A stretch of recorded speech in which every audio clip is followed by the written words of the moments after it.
Louise, Ella Louise, I love you, Ella Louise. I broke 'em in your heart, never thought it could happen to me. I broke 'em in your heart, but never thought it could happen to me. I've met the wrong woman and I'm just as unhappy as I can be. I thought love was a game, could be forgotten most any old.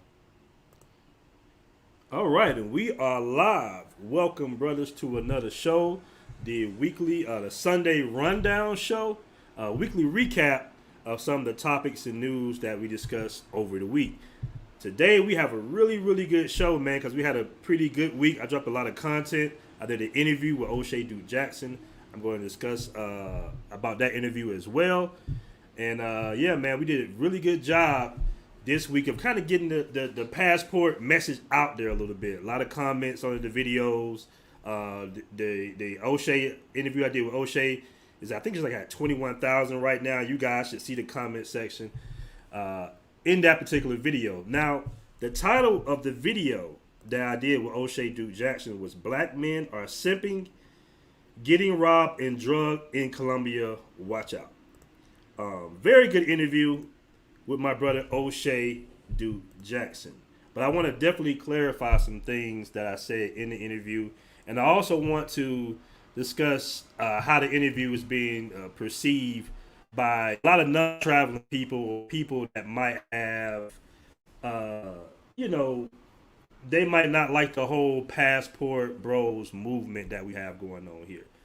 Passport Bros, we do face a lot of hate, unfortunately, because a lot of us are doing something that people either cannot do or not willing to do at this moment. And we winning right now. So we're going to discuss that most definitely. But first, I want to give a shout out to everybody that's coming in the room. I want to give a shout out to Dutchie. What up, Dutchie? Global Paper in the building. We're going to talk about Brazil a lot in this video as well. Give another shout out to my guy, MJ Hines 3. He said, "Where them indie animals at?" Bro, I got the video waiting. So if you guys don't hit the like button, we're definitely going to play the indie animals video. I got it on deck for the guys that do not want to hit the like button. I want to give another shout out to Mr. Marquis in the building. That's what's up. That's what's up. Appreciate you joining us today. I also want to give a special shout out to the BMT family in Sosua, Dominican Republic. The BMT meetup is going down right now. They're having the beach party at Milton 39 on Sosua Beach. It's off the chain. I've been seeing videos and getting, calls from guys that went to the pool party yesterday. It was an excellent pool party. If you can see some of the videos in the private Facebook group, Black Men Travels 2.0. If you haven't joined the private Facebook group, make sure you guys join that Facebook group as well. But I want to give a special shout out to the BMT family in Sosua. Cardell, Milton, Garvin, and of course, Flip Flop. I want to give a special shout out to those guys. Unfortunately, I could not make it out there this time. My visa situation did not come back in time, so I was not able to leave Colombia until I get that situated. But our next trip will be in Medellin, Colombia, and we're going to have a ball, man. They're having a ball right now, so I want to definitely give a special shout out to them as well. Shout out to Xavier Lancaster. He's one of the BMT members out there. We did a really good video on Bulgaria and Eastern Europe, so if you guys want to see that video, make sure you check out the YouTube channel. All right, guys? So I want to go ahead, and this is going to be an open panel towards the end of the show, guys. But I want to go ahead and just discuss what I talked about on Oshay Duke Jackson's channel, the interview. It really was an interview. We set it up because I wanted to put brothers on game on what's going on out here in Colombia right now with all the drugging, the unfortunate drugging of American tourists. So I tell people all the time, hey man, if you're prepared for it, you can better protect yourself against being drugged if you know what's going on. If you pretty much know what's going on out here, it's going to be difficult for people to drug you, for women to drug you, if you're aware, right? Shout out to Carlton Adventures. Unfortunately, he had a situation earlier this week, and he was able to get the girl out of his apartment because he was aware of what was going on currently with some of the women out here as far as drugging American tourists. Now, I want to preface this conversation now because I know a lot on this channel, especially in the Facebook group. I tell you guys how to move all the time here, particularly in Colombia, but pretty much traveling overseas in general, you have to be very aware of your surroundings. I will say this. When I looked in the comment section, it was a positive video, great interview.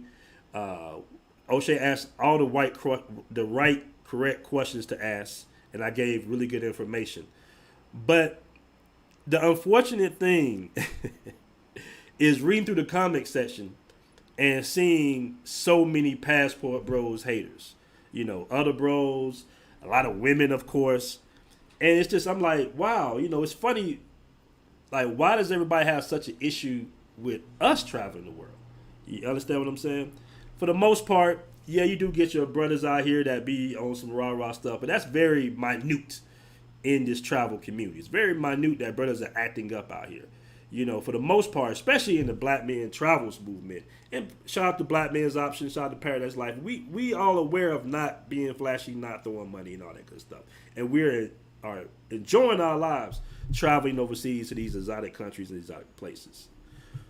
But I want to tell you guys something, man. I don't want you guys to ever feel guilty or feel shame about traveling the world and enjoying your life because you deserve it, fellas. All right? You found a cheat code, all right? You a progressive brother. You was ready to move or just expand your options. You want to see something a little different than the traditional community that you grew up in, and that's okay. You got guys out here, unfortunately, getting drugged, and you got people in the comment section on that particular YouTube video laughing out loud, oh, you guys are getting what you deserve. And I'm sitting here, I'm just kind of appalled by that. Like, wow, you really want brothers to fail? You really want brothers to, be in dangerous situations because you can't do that? You can't travel the world like that? Sometimes black people, man, we have this real hatred thing going on in some of us, unfortunately, within our communities, man. And it's expected from the women. The women are always going to throw shade. Not all, but some women going to definitely throw shade at brothers they see that they're interested in, right? Leaving the community and traveling to other countries, dating the women there. You're going to get that type of shade. That's going to be there.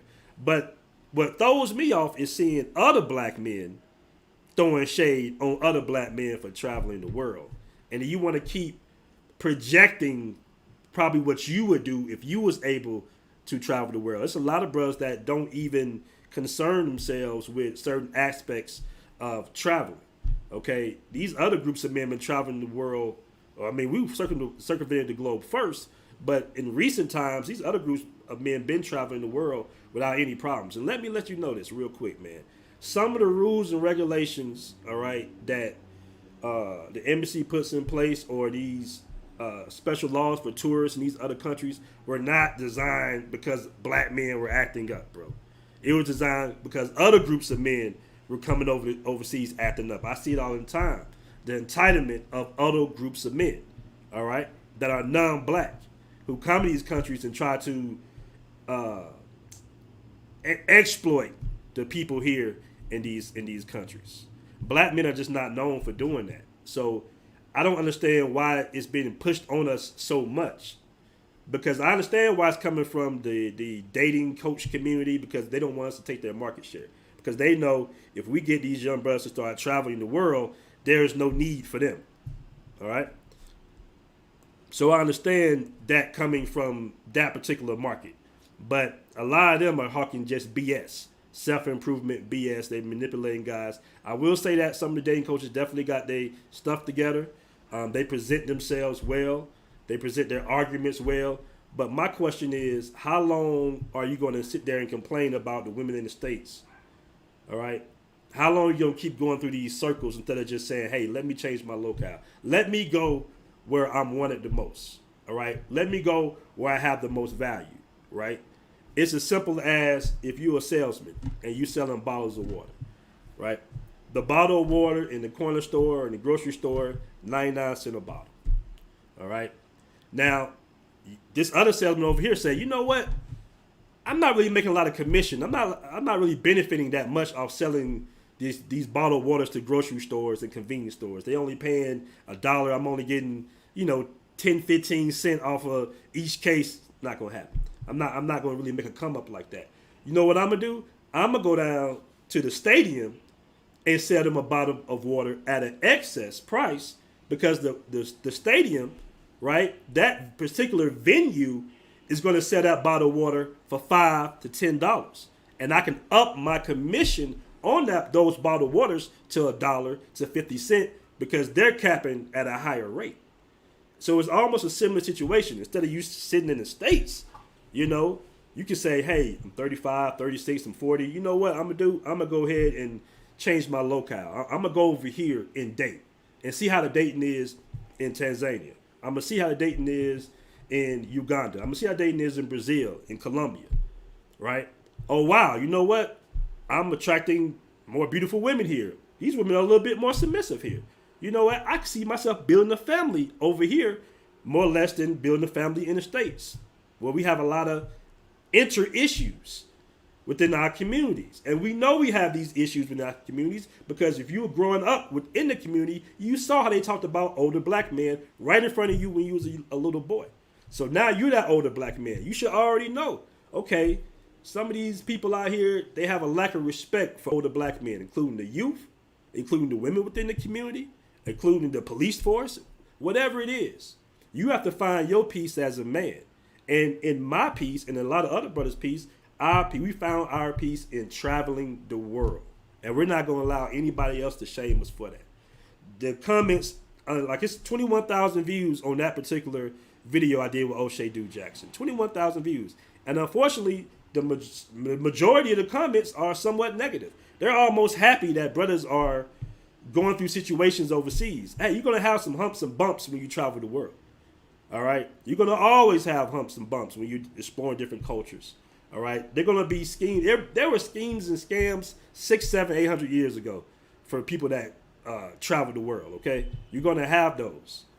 This is why it's important to be a part of association, to be a part of some type of movement, some type of group, so you can be aware of what's going on. So you can hit these brothers up and say, you know what? I might take a trip to Tanzania or Zimbabwe or wherever. You know what? I'm going to go in the group and say, hey, guys, anybody in Zimbabwe right now? Hey, where do I stay at? How do I move here? You know, brothers are able to ask questions within our groups, within our community, right? And that way they'll be able to move accordingly. They won't be so exposed because they have the information. I have guys right now, first time in Brazil. They already networking with guys within the group. I asked my guy John, I said, John, you know anybody down there in Brazil? He said immediately, hey, yeah, I got some guys in the group that's going to meet me down there in Brazil. I'm good. That's the purpose of the group.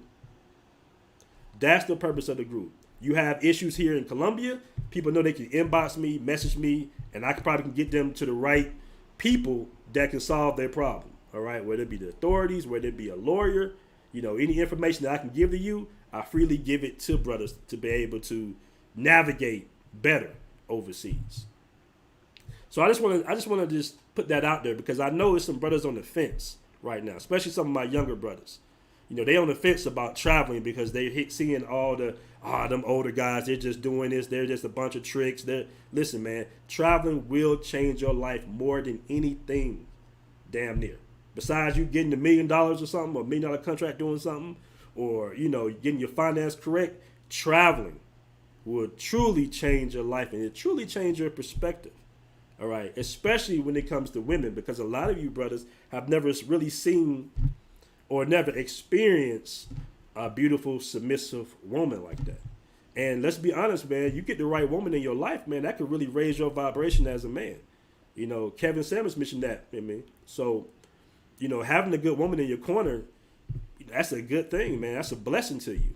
So you should be able to expand your options. As a man, you got to cast a wide net when it comes to your woman, bro. Your woman can either tear you down or build you up, all right? And we know the little civil war we have within dating coming from our community. Don't get me wrong, in America, a lot of problems are arising with the certain different, you know, relationships and communities of different races, basically. They're having their own issues in white society. They're having their own issues in brown society as well, too, when it comes to America, all right? When it comes to the West, you know, you have a large feminist movement that feels like, hey, we don't need you men right now. Everything is safe enough for us to do our own thing, and that's cool. But what happens when a large majority of society of men that bring value within these American communities decide to leave? See, that's the pushback that I'm expecting. I'm expecting that type of pushback. I'm not expecting pushback from other black men, you know, in the comment section saying we getting what we deserve and we're trying to take advantage of women overseas, which is a bunch of malarkey. Let's be honest. That just doesn't happen. You got women with professional jobs out here in South America. You got women with professional jobs in Africa, all right, in Asia. But they keep trying to put that little stigma on us because they either can't do it, are afraid to do it, or just not in a position to where they can travel the world, you know? So let me go ahead and get to the comment section. I'm going to move on to the video I did earlier this week on why I gave up on the American dream. Shout out to, I got a couple super chats here, man. Let me shout out these super chats. Shout out to my dude, Brandrew around the world. Shout out to you, bro. He says, love your channel. Keep doing a great job for the black travelers. Appreciate that $5 super chat, brother. Oh, I want to cover this comment by the Prodigy. We got 114 in the room, brothers. Hit that like button. He says, I call it slave mentality. They don't want to see their fellow black people leave the plantation, that being the Matrix, a.k.a. the United States of America. That's very true. You're gonna learn a lot about the community you grew up in, your family and friends, when you to travel the world. That's why I always suggest for brothers, you know, don't get me wrong, you have a network that you can tap into, but if you're going through a lot, you know, in your certain situation, I know a lot of us go through a lot, it might be best to travel by yourself that first time, you know? Remember, you got the network sitting there waiting for you. You can ask as many questions as you want. You can link up with bros during your trip. But that first time, you know, you traveling by yourself, it's something that comes along with that I can't really explain to you. You know what I'm saying? That just comes along with you just being by yourself, exploring, figuring it out on your own. Especially if you're one of those brothers that, let's just say, grew up with strong maternal figures in your family. Meaning you stayed with your mom till you was 30 or something like that. You know, a lot of brothers, not me, but a lot of brothers do have that when they grew up like that. And I tell brothers, hey man, the best thing you can do is leave the house as soon as possible. But just in case, but if you're going through some type of stress or something like that, you know, you kind of, you know, you got a lot going on, growing up, friends and family, travel by yourself that first time, man. Go to a random country. Go to Bulgaria or something. You know, go anywhere. Just get out of your community for a while. Preferably about 10 days or more. All right? Go to the beach. The beach is very relaxing. It's very soothing, man. You know, getting that ocean, getting that salt water, man. Let that vitamin D hit you and think it through. That's what I did in Brazil. I think I had came to a level of my life where I feel like I really wasn't where I wanted to be. I really wasn't doing what I wanted to do. I had many failures in business. I had many failures in relationships. So it was time for me to, you know, to say, you know what? Let me fly out here for a while. Let me holler at these guys in the Black Men's Option. You know, let me just kind of see this thing through. And it was the best move I ever made in my life because that's what got me started, you know, creating Black Men Travels, because what I saw was I started seeing videos of people traveling to said countries, DR, Brazil, and their experience wasn't like my experience. I said, you know what? When Black men travel the world, it's a different type of experience in comparison to other people, because dealing with what we have to deal with in America, it's like a polar opposite effect. You know, you walk around America, the most hated man, you know, you just trying to make ends meet, trying to do your thing, but you walk around America, you have them days where everybody seems like they hate you. You know, you walk up in your job, the sisters kind of on you, the white guys on you, other brothers trying to stab you in the back. You know, you really like a one-man army for the most time, you know, in corporate America. You're trying to go out there and get your resources.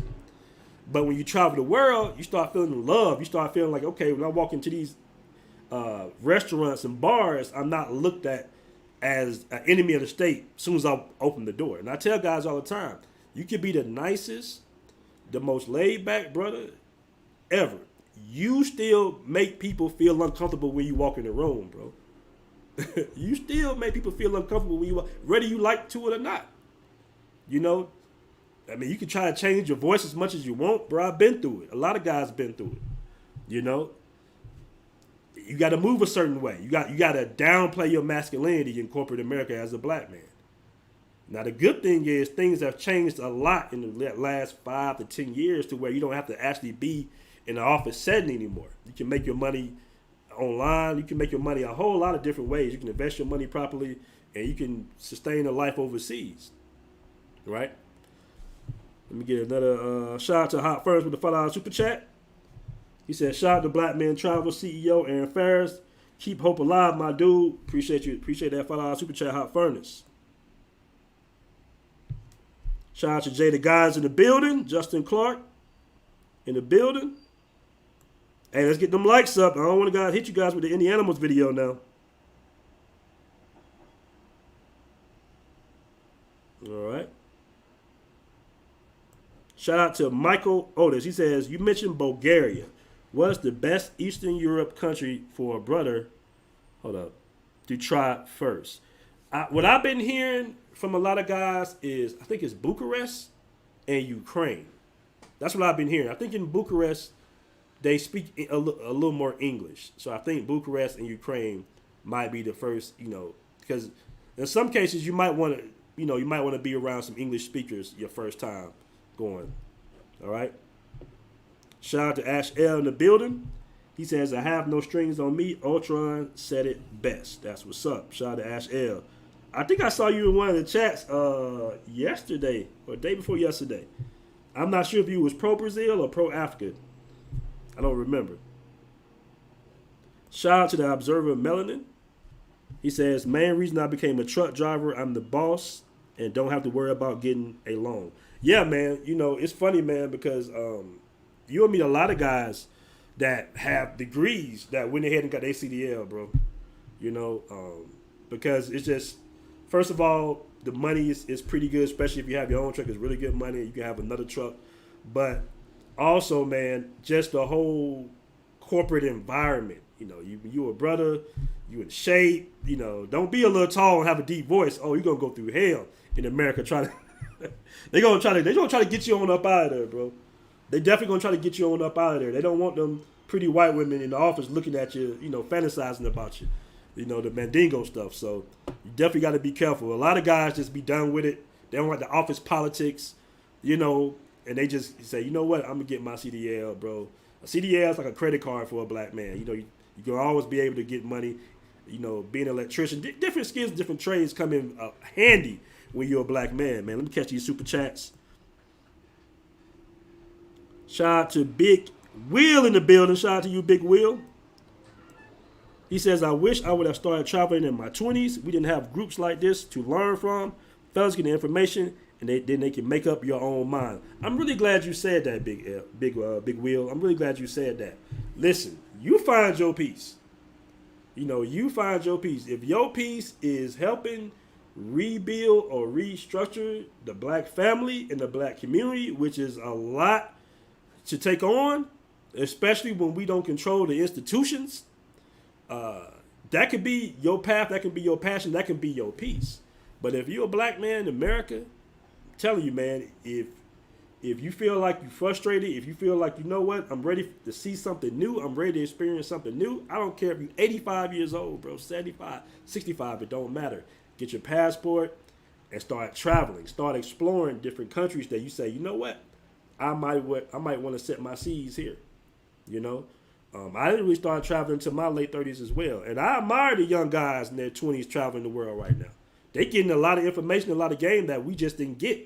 Because when we grew up, we was siphoned off into something else. We was siphoned off into the American dream of going to college, getting a job, getting in debt. You get in debt first. They put you in debt first, so you have to take that job that you probably don't like 9 times out of 10, and then you start dating.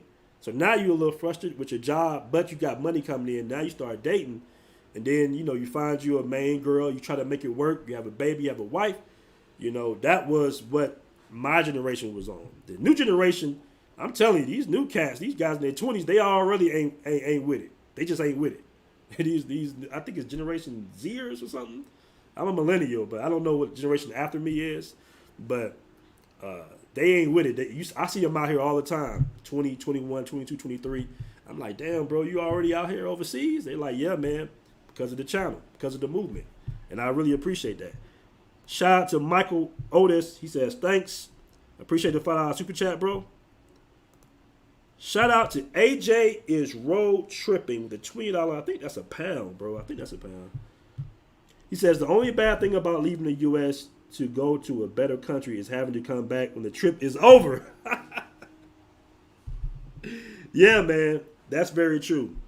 That is very true. Especially leaving any country almost. But it's something about leaving Brazil that really hits you hard. Shout out to the Marcus Love Experience.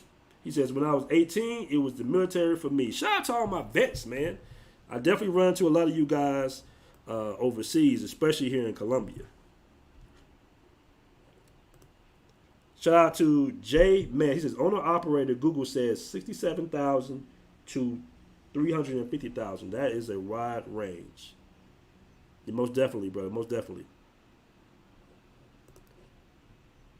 The Marcus Love Experience says, I have so much empathy for my nephews' generations. I would have to deal with these young females. I would hate to deal with these young females in the Matrix. Yeah, man, dating for us was definitely a little different. You know, I think they expect these younger guys to already have their stuff together at like 2021. In most cases, that's just not how the game worked. That's just not how the game was designed. You're a young man. It takes some time. You got to find a trade. You got to go to school. You got to find something. You got to find your path. And unfortunately, within that rap hip-hop culture, we got so many young guys taking risks to try to project a certain lifestyle of them having wealth and having money when that's fast money. It's not good money at all, man. Unfortunately, a lot of the youth, especially in our generation, went down that path of getting their resources illegally. And a lot of jail time, a lot of prison time, you know, it's really bad to, you know, and I want to change that. That's why I made this movement. I really do want to change that, man, because if you can set some of these young brothers up to travel, it'll change their life totally. They won't be so much on hood status, the hood hierarchy. They won't get lost up in that. What up, bros? Teams, no hair hat. What up, bro? Oh, man, what's going on, family? So I want to discuss a video I did called Why I Gave Up on the American Dream. I dropped that video, I think it was on Wednesday. I dropped that video. If you haven't seen it, you can check it out. It's in the video section. And it's just me walking around Medellin, Colombia, Poblado area. And I'm discussing, you know, why I decided. This is just a personal story on why I decided to go ahead and give up on the American dream and live overseas, okay? So if you guys haven't checked out the video, make sure you check out that video. Now, within the video, I really was discussing the plight of the black man in America.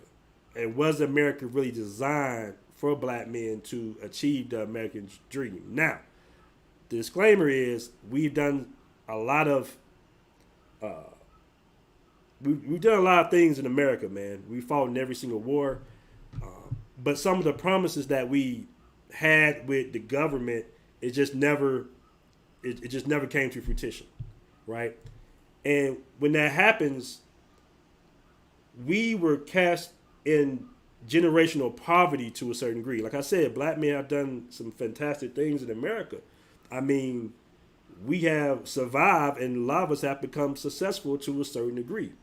But think about how it was for our great-grandfathers. You see what I'm saying? Think about when you look at the old pictures of your family and you see that they was kind of in shacks and stuff like that. You know, that part of the American dream, don't get me wrong, America does have a lot of good things as far as the financial system that you have access to. But it was never intended for the black man to really achieve the American dream, despite us having our certain accomplishments, right? You know, we did a lot. But when you have institutions that are set in place that say, you know what, we're going to always have an undermining war against black men in this country. It's the undermining, you know. I want to say that's the word.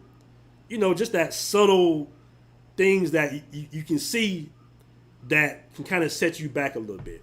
The high taxation, all right, the child support laws. You know, it's a lot of little things. You know, when black men try to go for business loans, it can be kind of shaky. You know, some of us might get them if we have the right associations. But when you start to really move around, you start really to go for your resources, and you realize, okay, I need a business loan. You know, I need a line of credit or something. And you start to go out there, you done your business plan, you did your research, you ready to start your company. You know, you start to see a lot of these little things. You're like, wait a minute, you know, I got denied for this. My credit score is a 750, 70, 80, but I got denied. You start to see little things in place. You say, okay, you know, you really got to really cross your T's and dot your I's as a black man in America. Now, don't get me wrong. It's probably one of the better countries to obtain wealth. I will give you that. But think about the cheat code. Think about being able to have access to the American dollar, the financial structure of the United States. But you're also able to have relationships overseas as well, where you can leverage your American dollar even more. In some cases, it flips 10 times. You know, and I think in Colombia, 3 to 4 times. In Africa, in certain cases, 10 times. Asia, maybe even 12 times. You can leverage your American dollar to benefit you and your family. And let's talk about the relationships that you can have, right? Just the option you have to where you could be dating a woman and it doesn't benefit her to leave you like it does in the States. I mentioned that in the video as well. You know, it's benefits to rip your family apart in America. There's benefits in that, especially as a black family. The black family has always had somewhat of a target on its back, man. They always try to manipulate our women to go against us, especially when it comes to feminism. There should be not one black woman that claims to be a feminist, bro. It should be not one. That movement started between white women and white men, all right? We wasn't even in a position to deny women any type of rights when it comes to corporate America. You know, it should be not one black woman in America that claim herself a feminist. That's a lost female, unfortunately. She's been manipulated. And the whole story of, oh, no, it's this, that, and the other, we just want right. No. That movement started over there. It should stay over there. Stop letting white women come into our families and manipulate us. I remember I was watching a documentary one day of Africa, and it had these black women, right? This community of black women. Now, it was a community, and these women used to walk to the well every day to get water, right? And the well was like it was a long way away. It was a couple of miles away from their actual homes. And there was one white woman. I don't know why she was there for. I think she was the one making the documentary. She was an overweight white woman. And she was, you know, walking to the well with them, and she was complaining. She was complaining about why are the men allowing you to walk to the well, to walk so far to the well. But that's the position, that was what the women wanted to do, and that's what they were supposed to do. All right? See, our women, man, we got some very beautiful and submissive women. They just been manipulated for the most part. And why do certain people come into, I'm not going to say, you know, that type of people, but why do certain people come into our societies and pass judgment on the way we have it set up? We have it set up for a reason. We've been on this planet for thousands of years. We have our society set up the way we want it. It was set up by black men, for black people. We should never allow for another group of people to come and look at our society, right, rip us apart, and say, hey, this is what y'all should be doing. This is more fair. And you see the situation that we in today. All right? So I also want to talk about, guys, and I'm going to open up the panel. Any guys want to come on, I'm going to go ahead and open up the panel. Brazil is 10 times, no, I'm sorry. Why South America is 10 times better than Brazil? Now, I had my brother, Rob Bowers, on the show, I think it was yesterday, or day before yesterday. And we had a really good show, man. But the guys were really adamant about, you know, saying South Africa is better than Brazil. You know, we got a lot of Brazilian guys I love Brazil. Eat, sleep, and breathe Brazil. I'll be down there soon. I love Brazil as well. But I will say that Robert Bowers was giving some. He was giving some facts. He was giving some facts about the actual social structure of Africa in comparison to South America. And the thing about being men is we got to always be logical about things. We got to see things for the way they are. And he was just explaining that black men might have better options in South Africa as far as obtaining marriage if you live there. If you decide to live in a certain country, South Africa might be better, and this is just his opinion. All right, I have not been to South Africa, but he was saying, hey man, South Africa might be a better fit for black men than Brazil. All right, they do speak English in South Africa. That's a plus. But also he was saying that the family structure is just more together there in South Africa, right? Versus in South America, where in a lot of cases the family structure is a little broken here. And I will admit to that by living here for the last 10 months that, you do have a lot of single mothers here, all right? You do have a lot of women in poverty here, that's for sure. And, you ask them about their dads and you hear all types of, stories of broken families. Well, in Africa, it seems like from what our guy Robert Bowers is saying of No Excuse Travel, he's saying that, hey, man, the family structure is still put together pretty well to where you can pay a dowry for a wife. You can date a woman and you can pay a dowry for a wife. That might be your best bet if you're looking for a long-term relationship. And the women are submissive. And he was saying that, in most cases, you can literally just date the women. On top of, you can have more than one woman. Now, I want to point that out for the fellas. We got to be honest with you guys. This is a guy's channel. It's mostly guys in the chat. We got to be honest.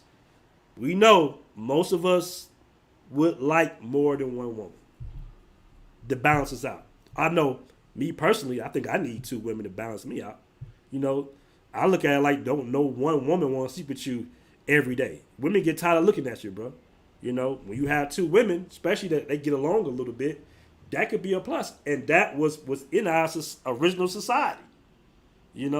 This ain't nothing new. This is what's been going on in our culture for centuries. You feel me? So as black men, that's a major plus. That's a major plus. So Africa, maybe not South Africa, maybe Uganda, maybe any other countries in Africa. Maybe you should put that on your options list to travel. And that's all I wanted brothers to really get from that particular interview I did. Just to have the option to say, you know what? I usually go to Brazil. Let me go to South Africa this time. Let me switch it up. And that cultural experience, he was saying that he feels like that cultural experience is more native to most African Americans than Brazil. So if you haven't watched that video, guys, make sure you check out that video too. Why South Africa is 10 times better than Brazil. All right. So, guys, I'm going to go ahead and drop a link in the chat. We can talk about what countries do you feel like are best for brothers. Drop that in the chat real quick. And if you saw the Oshay interview, we can talk about that as well. So, brothers that come on the show, no cursing, please. We want to keep everything light, keep everything monetized for us. Let me shout out my dude. I just saw that. Where that at? He says YouTube won't allow me to do a super chat. It's all good, my brother. It's all good. Hope you're having fun out there down in the DR. Shout out to Q Reed, new subscriber. Appreciate you subscribing, bro. Once again, guys, I'm going to drop the link in the chat. Okay, let's see here. We got Mace on the show. Welcome to the show, Mace. Hey, thank you, man. You know how long I've been dying to talk to you, man? I just want to say this to you, and I call you guys the Passport Gang. There's a lot of BS towards you guys here in the States, and I support you. I support the fellas down there. And all I want to say to you is you have done a phenomenal job at what you do. I'm proud of you, bro. And I told these young men here, go. Get your passport, go. This matrix is a waste of time here. I tell the guys, the four corridors do not go to for black men. Mm-hmm. The Caribbean, Europe, parts of Africa, and North America. And if you live in North America, get the hell out. Because it's not for us. You said it in your monologue at the beginning of this broadcast today. And I just came up to tell you, bro, you keep up the good work and you'll start getting some contributions from me just because I love what you do, Aaron. You do a tremendous job. And whenever you get a chance, I would love to interview you on my platform. I'll email you. Most definitely, bro. I'll definitely do that. Yeah, I'm a big fan of yours. You keep up the great work, my brother. Congratulations on your platform. Appreciate that. Appreciate that, Yeah, my bro. appreciate you, man. Have a great day. All right, you too. Buck Travel, you there, bro? Yeah, man, what's going on, man? Hey, what's happening with you? What's happening, man? Just another day in the Matrix. I'm about to be in Brazil at the end of the year. It's my first time going over there, but I already been to various countries in South America, Costa Rica, Mexico, Colombia, DR. I went to them places, but I was trying to get my foot, wet with them countries. So, but Brazil is my first time over there, man. I've been hearing a lot of good things about it, man. So I'm definitely gonna check it out. But I definitely agree with you, man. What you've been saying is 100%, man. Here's the thing. What I was about to say. In the travel community, the hate is coming from other brothers. It's not coming from sisters. It's not coming from the women. I'm saying it's coming from the guys who live in the Matrix, don't have no passport, and they just hate it on us because we live in the life, we have a good time, and that's where the hate is coming from. It's not. Mostly they don't care about us, bro. They don't care about when we go travel. They don't need us in the States, so they don't care when we travel. It's other men. Other men are trying to police us and police our penises. And what are we trying to do without, like if we're trying to have a good time, like I don't care what another man does with it with money, whatever. I don't care, but don't get in another man's business, man. I'll leave it at that, you know.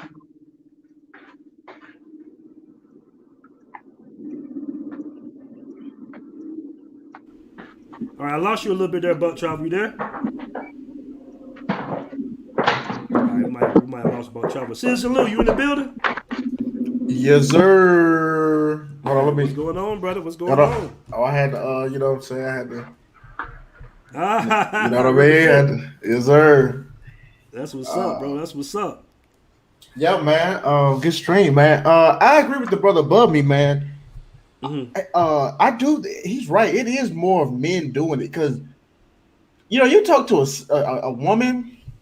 And you tell them about traveling, they'll think it's cool. They won't have these tricking projections on you and all these horrible narratives. They'll just be like, oh, really? They'll ask you questions. They ask me about Spanish. They ask me about, other things. So I agree with the brother.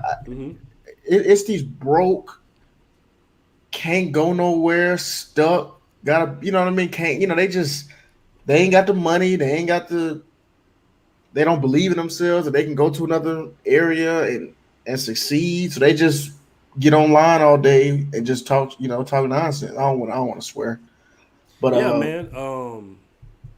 And funny, did you see that video I did with Oshay? I did. I watched it. Yeah. I don't know if you thumbed through the comments, but I did. I sure did. Why do black men have this thing to where, I mean, not all, but I'm saying, why do some black men have this thing to where they almost want physical harm to come to you?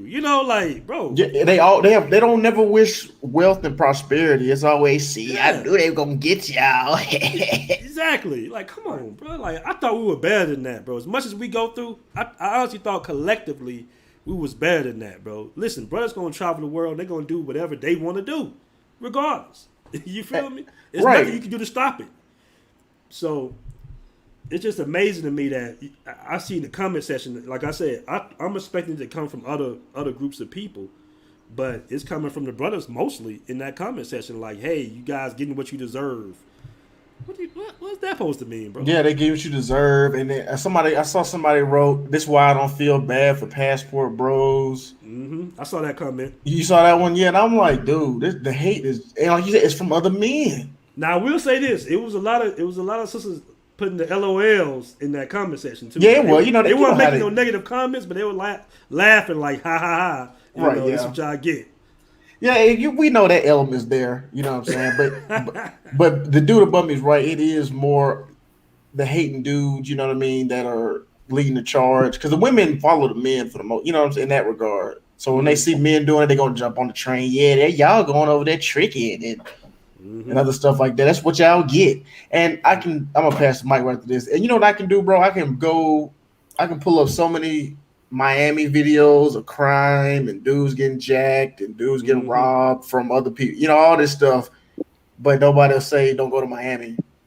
You know what I'm saying? That's a good point. So yeah, I'm passing the mic, fam. Mr. Marcus Love, what's going on, brother? Much respect to you, BMT. He's right. They'll preach against going overseas, but won't go to Miami, won't say nothing bad about LA, Mount city that I was living in for years. You know what I'm saying? You can be in the States and get jacked easy. Somebody wrote in the chat before I logged on, you're going to get robbed in Medellin, Colombia. You can get robbed anywhere. You don't keep your head on a swivel, you can get got anywhere. So, you know, you can miss me with that stuff right there, man. And the other brother was right. I'm used to the women saying negative stuff about us traveling because they just feel insulted because they get nobody's choosing them. But these brothers saying it like you shouldn't travel. You're gonna catch a disease. You're gonna get robbed. You could get burnt in the States. Tell them. You can catch a fade in the States. You can get robbed in the States. I'm gonna leave it at that, man. I've been in Portugal for a month, almost going on 2 months. I'll be in Brazil, Salvador, Bahia in October. I'm gonna be making some more streams there, man. Bom dia. We're talking to you later, but I'm saying, Bom dia, brother. Keep doing what you're doing, BMT, because I love these travel channels. Keep it positive. And there was a time when we could ignore them, but I hate to say it because I hate the online beef and I can't stand it, but I can't ignore it anymore. I'm tired of them saying that all we go overseas for is mongering and whatever. We may get into some shenanigans, but it's not all about mongering. And even if it was, it's none of their business. Exactly. You're a grown-ass man. It's your money. It's your life. The hell do they care for? What you do with your money? So I'm proud of you, man. BMT, keep doing what you're doing, man. Support you 100%. I'm gonna let somebody else come on. I'm gonna take my boomer ass off. I appreciate that. I'll be online to just support you, man. And I also appreciate you chiming in on the last video too, bro, about Africa.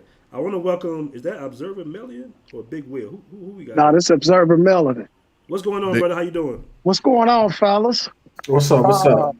Yeah, BMT, man, you doing it big, man. That's all I gotta say, man. Everything you talking is facts. The haters can hate, but hey, facts is facts. You can't argue with facts. You know what I'm saying? So, but yeah, I just came from the DR 2 weeks ago, man. Beautiful young lady I got. And my partners here, they trying to shame me because she's in her 20s.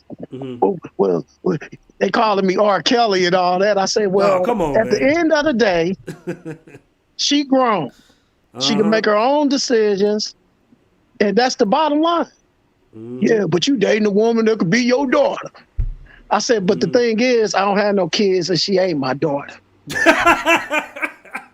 So I don't know how I feel that y'all got daughters and y'all dating a woman y'all daughter age or close to it. I don't have no kids. You know what I'm saying?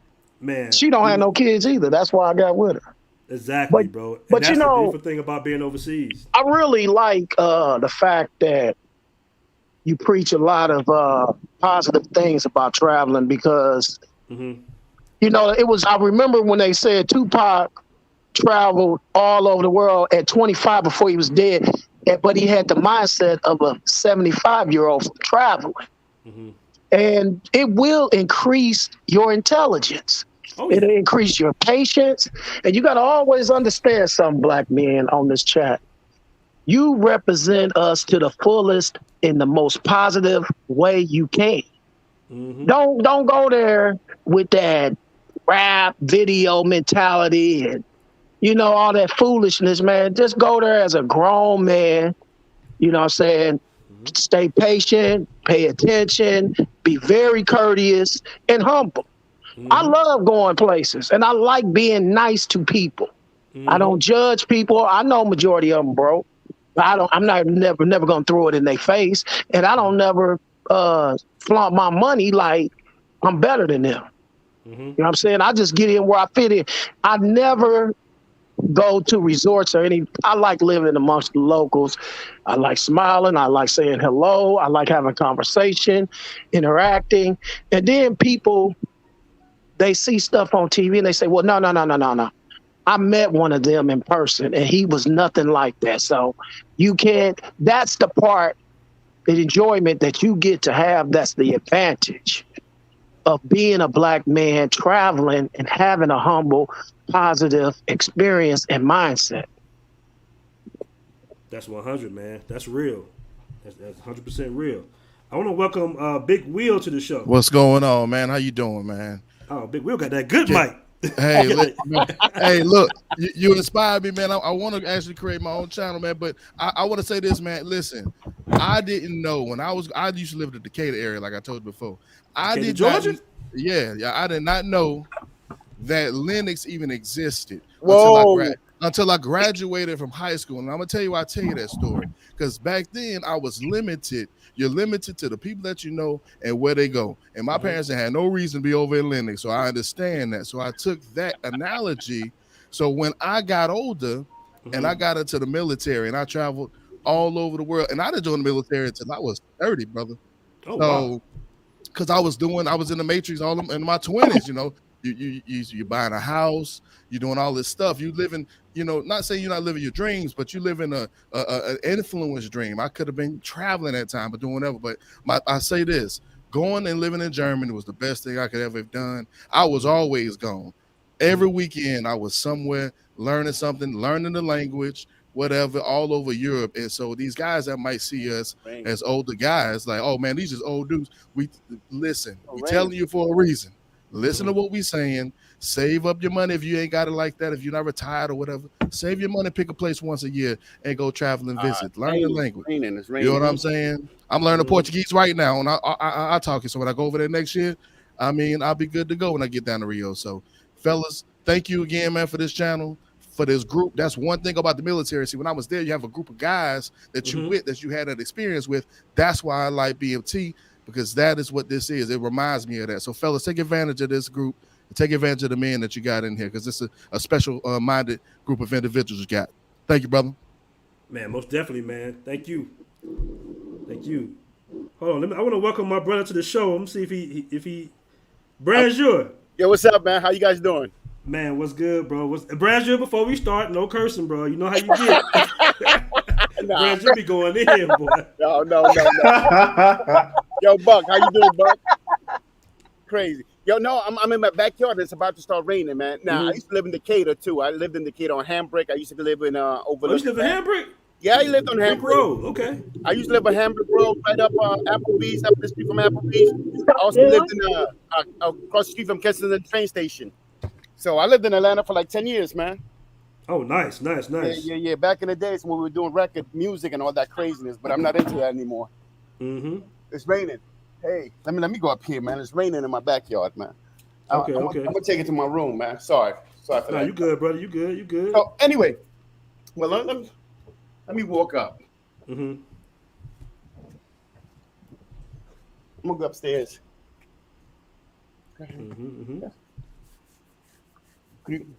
Well, I'm gonna let you go ahead and get settled, bro. I'm getting back to see some loot for a second. Let me go up here. I was gonna ask him, are you in New York? Are you? I'm in Maryland. Oh, okay. Yeah, I'm here. I'm in the loft. Yo, no. What I was gonna say was, I was listening to what you were saying when you first started, and I wrote my man's name right here because if the same thing happened to me, I was in Cartagena, and And a brother called me like 2 weeks prior. He said, "Hey, I'm in Cartagena the same time you're here. Can we meet up?" I said, "Okay, cool."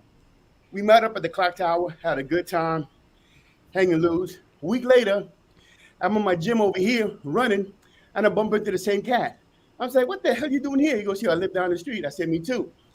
What would be the coincidence? Both of us live a block away from each other, but we met in Cartagena. Wow. So that's what I want to tell people. It's a brotherhood. It's connections. It's understanding where you are. Like right now, I'm listening to Razor Ray because I'm going to be there next week. I think he's leaving this week. He put up where to get your PCR if you're in town by the clock tower. I get my PCR usually by Boca Grande at the hospital there on the 5th floor. I'll put up a video on that. But his is down the street from Juan Pedro, something like that, the club, right where I'm staying at. So you get all this information that's so crucial. Like I'm going to Cartagena, but the first day I'm going there, I'm staying at this hotel right next to the clock tower. If you go to the clock tower, you make a left. I'm staying at. It's called Soy Locale. Soy Locale, right? If you ever been out there, there's a lot of brothers go up there and they say, "Where can we get a place?" Soy Locale is right next to the town on the clock. I'm talking about 3 doors from the clock. Now, at 3 o'clock in the morning, you're gonna hear everybody banging out upstairs because everybody's with the rap and everything else because there's a swimming pool on the 5th floor and everybody's drinking and it seems like the party ends there, but it comes right into the hotel and the hotels are all loft. They're all loft. And basically, I could give you a good story on that. Like I said, I had somebody who acting crazy. I just said, "Hold up." I went downstairs, got security. Security came in, told her to open her purse, check everything in there. Then she went out her way. It was that easy, secure, easy, and you're allowed to bring people in and out as you feel, as long as they sign. But there's no payment, nothing like that. But it's a good thing that you have connections that you could connect with people, and they could tell you, "Soy Local is right there." If you want to go to Sal del Mar, which is on the backside of the clock tower, there's a couple of places on that side. So it's good when you have those connections. And on top of that, the connection that they have is the thing. When I initially started, and I'm gonna stop talking in a minute, but when I initially started, Ace, I don't know if you guys listen to Ace or whatnot. He had a bodyguard that he ran with, and this like 6-7 years ago. He ran with this bodyguard when he was in Atlanta, when he was in Medellin, and it was my first time to go to Medellin. I'm thinking, "Oh man, I gotta get a bodyguard. I gotta get this." I looked at Ace, looked him up, called him up. He said, "Yeah, we meet you at the airport." Came in. I was me and my 3 boys. That day, we're like, "Yo, this is safe. We don't need him." But the beautiful thing was because I saw him with somebody else, I was able to call him. He said, "Cool, we'll meet you there." And I felt comfortable going to Cali on my own, with my boys. And then after that, we started going by ourselves. But what I'm trying to let you guys know is the connections you meet, the people you meet that only have the best for you. If we see you like half drunk or something, we're gonna stop like, "Yo, we'll get you in a cab," or you could hang out with us, or you could even crash in my crib. You could be able to do that if we just meet you and just keep walking your way. You know? And there was a story the other day about somebody was gonna give somebody Palomina, and a cat saw him give a pill, a girl gave a pill to another. Yeah, that was on the channel, yeah. Yeah. Now, when you were saying that happened to me. I've been drugged twice. So when I said it, I'm like, been there. So, and then people, and I was shocked how people saying, "Oh, that doesn't happen to people. He's square, he's cool." I said, "Dude, it happened to me twice in 2 different countries. In 2 different countries." You know? So it's not about being, and I'm Panamanian, but my father was born and raised in a Spanish country, and he got played too. Everybody's gonna get played. That's what happens. I mean, they don't care that you're American, they care that you have money. So, but like I said, it's a brotherhood. I'm glad that you're doing this. I came to give you props for doing it because you're doing good work. That's why I don't mind supporting people that are doing stuff like this, because we need the connections. And I'm not understanding why brothers are fighting it. Like they're repelling. It's like we're happy, so they got to bring us down. Crabs exactly. Not understanding. You know, when we're not doing anybody any disarm and just enjoying ourselves. Because think about it, all of this is brothers being happy. That's all it is, and that's a major problem in some people's eyes. Oh, even when they look just like you. Yeah. You know, I wanted to touch on something with Brancho was saying about the network part and how you meet brothers. Yes, sir. When I got to Mexico, I ran into a guy. This was like when I was first doing the program. I was super green, right? And he had read one of my books and was like, "Hey, you learning that?" I was like, "Yeah, you know." I ain't trying to be like. I didn't assume he didn't look like a stereotypical programmer, right? He's a black dude from New York. Dude, it come to find out, dude was working in the field like 7 years, worked with like T-Mobile, AT&T, big companies, right? And the dude taught me all type of stuff that I needed to know to get into the game. And I would have never met him if we went in Mexico. And the dude was like like you said, right down the hall from me. You get what I'm saying? So it's like you don't. Like, that's why I promote travel so much, because you don't know who you're gonna run into traveling. And me and him still talk to this day. It was like 3 years ago. You know what I mean? Like, and that's what I tell people is I have so many business partners that I've gotten through this. Because think about the mindset of the people that are leaving. People that are leaving have to have disposable income, can't be late on the child support, have to have enough money to go there and spend money, because I've never seen somebody on vacation trying to save money. We going there to spend, and we going to get a treatment, and that's all we going for. So people, they have a certain mindset. They go-getters. First of all, they're going to be alphas. Most of them are going to be alpha, because only alpha seeks its own pleasure. Other people that are not on that mentality, they'll stay here and get done over because they don't mind staying here. But people that really want to have their self-interest in mind will always seek it. So when you're going to meet people that are about something, that are going something and doing something. And you got a like-minded individual. So the only issue that I have is sometimes I meet cats that really are for themselves. And there's nothing wrong with that, but they're on their own lane. And I just keep it moving, because we're not meant to be, we're not meant to bond like that. We're meant to just see each other, keep moving. But there's going to be some cats in this brotherhood that you're gonna meet that they're gonna be just the coolest cat, man. As a matter of fact, I got to call somebody right now that I met, and we constantly talk about business and stuff like that. And it's this brother, and it has nothing to do. Well, it has to do with the mindset, but it's also have to do that you got a like-minded individual that's gonna go and get it, and you don't have to ask him to get it. He's gonna go and get it. If you open the door, he's gonna take care of it. So I do appreciate that about a lot of cats here, a lot. Nice. I want to get your super chat real quick, and I want to ask you a question, Brazier, when I get back. Shout out to Wes Raw with a $5 super chat. He says, "It's just jealousy. Why they hate? Why care so much? Do you?" Appreciate that $5 super chat, bro. And I got another one from Jerome Payne. He says, "Appreciate this group. Shout out to Aaron and Citizen Lou. Shout out to you. Appreciate that $5 super chat." Salute, fam. Now, Brazier, I did a video a couple of days ago interviewing my guy of No Excuse Travel, Robert Bowers. Oh, yes. I saw it. Now, have you ever been to Africa? Now, this what happened. You did something wrong to me. You did something wrong, and it's jacked up what you did, right? Because all I ever wanted to do is just go straight up and down South America. That's it. And then I'm listening to this cat that you brought in the other day about South Africa, and I'm like, whoa, this sounds dope. So I started researching that bad boy. I got on the internet for 2 days. I've been researching South Africa, and I'm going to South Africa next year. I decided I'm going to South Africa because I started researching that. The more I started seeing, I'm like, yo, it looks like the United States. They have eateries. The infrastructure as well. Houses are nice in the golf course. I started looking at the malls. They speak English. The Soweto's a little more off. But I said, you know what? I heard the brother, and I kept on listening to him and understanding what he said. He had some haters, but for the most part, I was like, I never thought of South Africa. So I decided in January I get my next vacation. So I think I'm going to take my butt to. I'm going to see if I can get to Africa, and I'm going to just look and see how it is. And that's the thing I love about this show and places like this. I could actually look to see where this guy's at and actually email him or IG him and say, hey, if you were there, can I meet up with you? Do you know somebody you can meet? Because I noticed that in places like this, I usually go solo places, but I speak Spanish, so I don't need anybody. I create my own because I've created some good friends wherever I go in Colombia or Santo Domingo or Mexico or Costa Rica. So I have friends that I can call up and I'm good. But I'm going to if I'm going to Africa, I'm gonna need somebody who speaks the language, who knows where things are going, how to get around. And I know the first thing I'm gonna have to do, I'm gonna pay for it, because the one thing people don't like doing is paying for quality service, regardless of what it is. And I'm like, dude, if you're gonna show me around and you gotta have a car, or I'm gonna rent a car, we're gonna drive around and whatnot, then that's gonna have to be my budget. I'll have somebody show me around. And even if I need somebody to have a camera with them and follow me around, because you gotta be having your head in a swivel. And I don't know anything about South Africa. So that's what I was thinking when I saw that video. I saw the whole thing.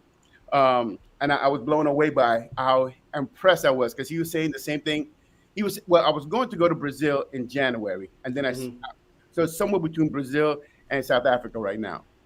So real quick, you didn't really take offense to what he was saying about South America then? I understood what he was saying. He didn't say nothing that wasn't true. From his perspective was different than everybody else, but he seemed like he had a knowledge that most people don't have, and he looked at it from a different point of view. And I call it the car crash syndrome. You know, a car crashes, and 5 people see it from 5 different point of view. They're not lying, but from their point of view, it's a fact. But the fact is completely skewed because their point of view might be off. If you see from the back, you may think that the person hit the other car. If you see from the front, you may think that the other guy hit the other car. All of them are facts. So his point of view was coming from somebody who had a deep knowledge of Brazil. He's been to Brazil. He doesn't think it's all black. He thinks the white people, they look a little better and the food is better. So I took that into consideration. But at the end of the day, what I saw was a deep love for his people and traveling. And he wanted to give you information and make you make up your mind. And that's what I was listening from that point of view. I'm like, oh, South Africa, I never thought about it. Okay. Hold on. So I got my guy Citizen Lou, who was in the chat during the video. Oh yeah, I wasn't. Yeah. So I mean, I just. Go ahead. Wait, what you saying? Nah, go ahead. What you gonna say? Well, I was gonna say, like, I see what you're saying. When I was listening to it, he was making a lot of blanket statements. You know, he was saying like, "Oh, you can't find, this in Brazil, but you can in Africa." And I'm like you said, and I disagree with you saying, bro, about the car crash thing. I mean, we can all have different perspectives. We can all have different opinions, but we can't all have different facts. It all can be one fact. No, you could have different facts because, again, the car crash is a fact to everybody who sees it because you've seen it with your own eyes, so that's a fact. But who hit who is a fact, right? Well, perspective is off based on where you stand. Just because we live in the same building and you live in the penthouse, I live in the basement, our views are completely different of anything we see. You know what I'm saying? You live in the middle floor, it's going to be completely skewed based upon where we're at.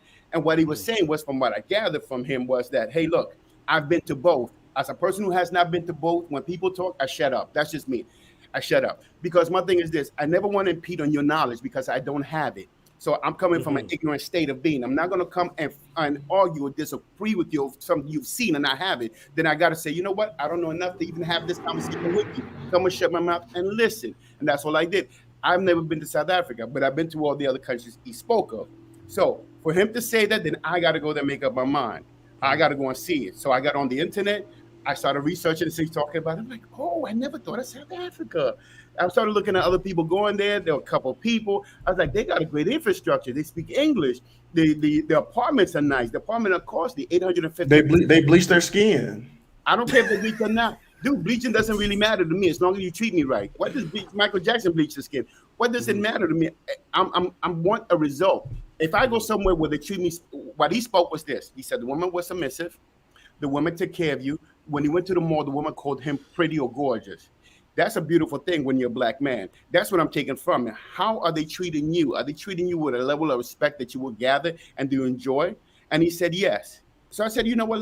Let me go and see for myself, because I'm not going to debate you about something I don't know. I'm not going to come from an ignorant point of view and try to act like I know what I'm talking about. Because I don't. So I listened to him, and that's what I gathered. So I said, you know what? I was going to the Philippines last year. COVID came in. I said, all right, let me go to South Africa. Let me see. And let's see where it takes me. But I like to go and see. He got me interested. He said a lot of good points. And like I said, and I mean ignorant in the point that ignorant means not knowing, right? The definition. No, but let me say this, all right? So it's not that I have any problem with Africa or South Africa. I mean, I don't tell brothers not to go anywhere. You go anywhere you want. My whole point was, I was going to say during that video, is that it seems as though when brothers go to Africa, they always have to shit on everywhere else. Excuse me, I'm sorry. They always have to talk down on other countries. They always have to be like, if I'm in Africa, oh, it's better than Brazil, it's better than Colombia.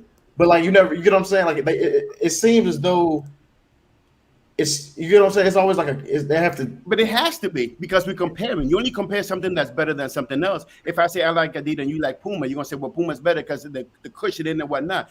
You're gonna compare. It means something is better than something else. And if I'm asking them to compare, then I'm asking them to tell me what's better. which one is better to you. So you can't tell them to compare something and they say, well, you're looking down on something else. You are, by the bare definition of comparing, something is greater than something else.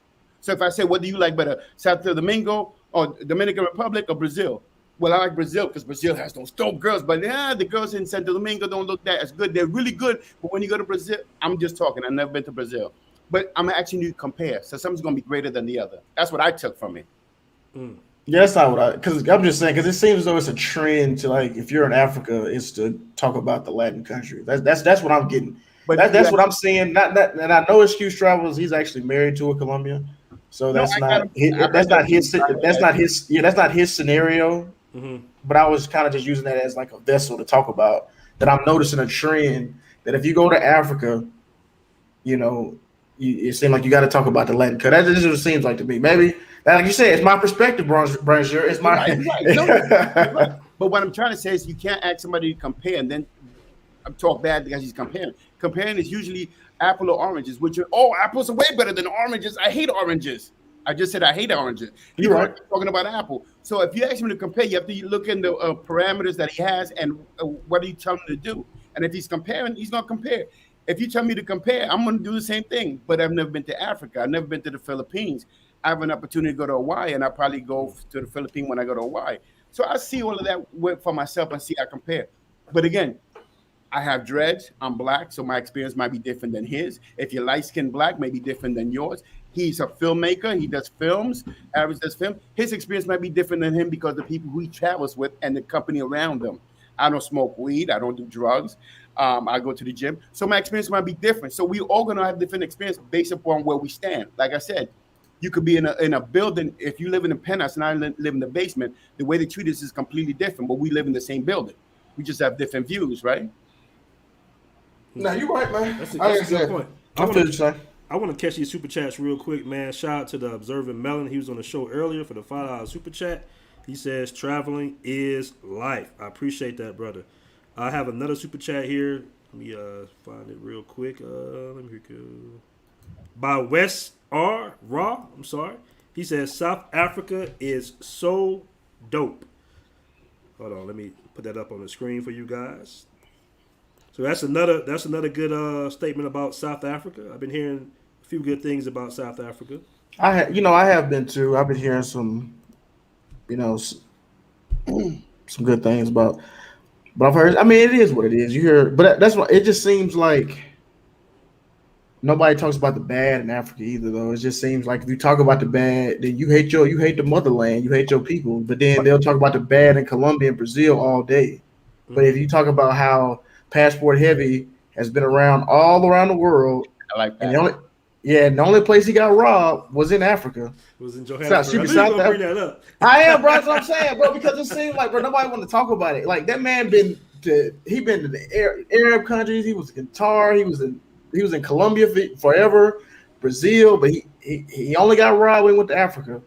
So it just seems like they'll make all these videos about brothers getting robbed and killed in Colombia. And it's not even that many, but they won't say anything about these people getting finessed in Africa, getting their money stole, getting Africans doing them worse than anybody in America did. So that's why I don't understand. It just seems like what they saying we do with Colombia, they're doing with Africa. It's like it's low key selling a dream.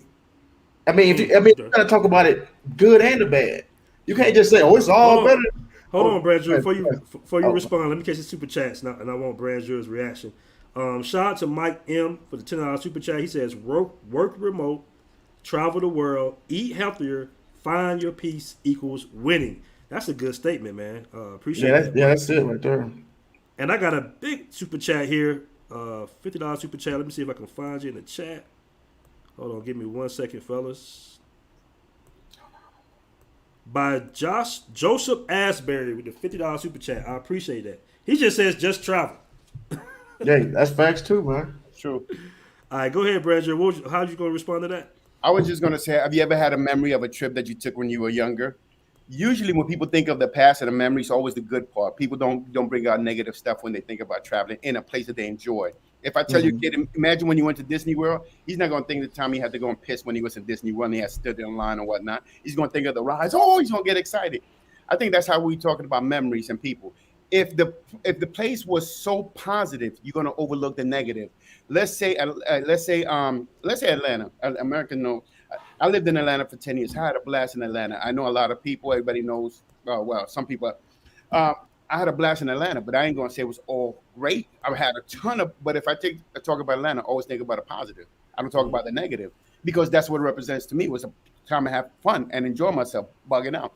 So I think that's what people are looking at it. Yes, there was a negative thing that happened, but was the negative so bad that it skewed all the positive that happened? And most people are going to say no, so they're going to ride with the good. So when they see it, they're only going to talk about the positive because the negative wasn't bad enough for them to say, throw the whole vacation away. It doesn't even, if he got robbed and it doesn't really matter to him and he calls it really good, then that means he must have had a hell of a time. That's the way I would look at it.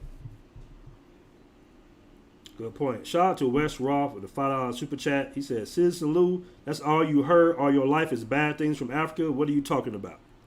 I guess I don't know if you want to address that, Citizen Lou. I mean, there's some credence to that. I mean, I see what he's saying. Yeah, I mean, like the little commercials with the kids starving. Yeah, for the most part, yeah, there is a bad connotation to Africa. So I see what he's saying. It's not like you just pro South America, bro. Pro Caribbean.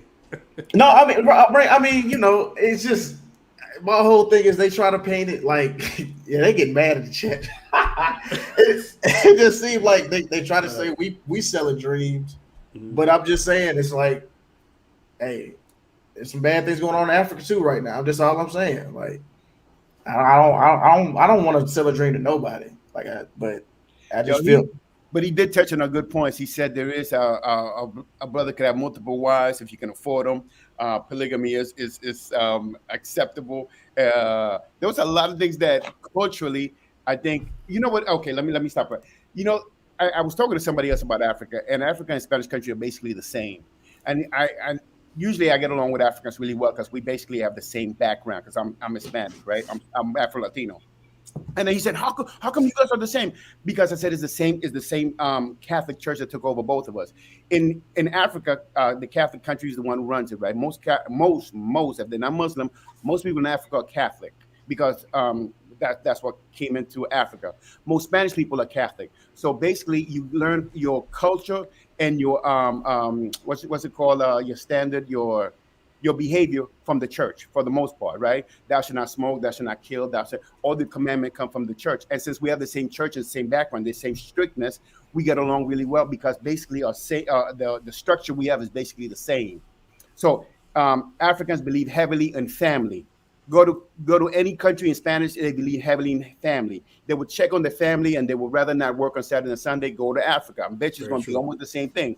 They're influenced by the elders. They will not let the elders go hungry. They will take care of the elders. They bring them into the house. Go to any Spanish country. Spanish country are influenced by the elders. They will not let them. So basically it's the exact same thing because the Catholic Church was in both countries. And if you look at it on that perspective, you can understand. Because Africans, I have a lot of Africans, and it's like, boom. They're like, oh, yeah, but the way you think is exactly. And I said, yes, because we both were raised with Catholic. I used to be Catholic. Now I'm Baptist because I'm in the United States. But when I was in Patron, I was being raised, I was Catholic. And most Africans are raised Catholic, and they're heavy to the church. So it's going to be so similar because morals, it comes from, right? Anybody is into religion, morals, it comes from the Bible, right? It comes from the Catholic Church, morals. The word morals means, believing in commandments and all of that. The only thing is Catholic just believe in saints and Baptists believe in other stuff. But that's anyway. Solid point.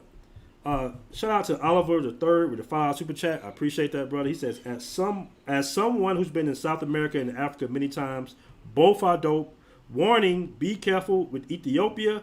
A lot of those girls are circumcised. Wow. Okay. Now, I got a dude in the back end.